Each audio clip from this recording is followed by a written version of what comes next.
Assalamualaikum warahmatullahi wabarakatuh. Bersama saya Mia Utari dalam berita Pemkot Palembang ingin beli rumah Kapitan.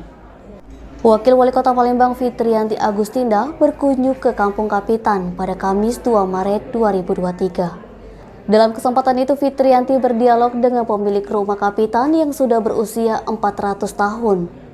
Rumah Kapitan harus ada pemeliharaan dan perbaikan, khususnya bagian yang rusak.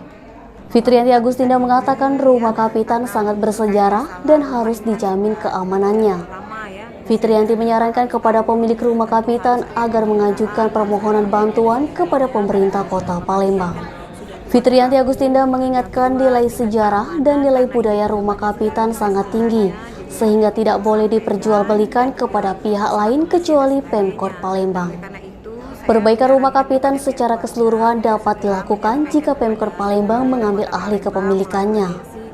Pemilik dapat menjual kepada Pemkot Palembang untuk menjadi aset. Setelah dijual, maka bisa diperbaiki seutuhnya dengan konsep yang sama serta menjadi objek cagar budaya. Naba, Sumek.co melaporkan. Jangan lupa like dan share video ini, subscribe YouTube Sumiko Official. Selalu terapkan protokol kesehatan, sehat bahagia selalu untuk kita semua.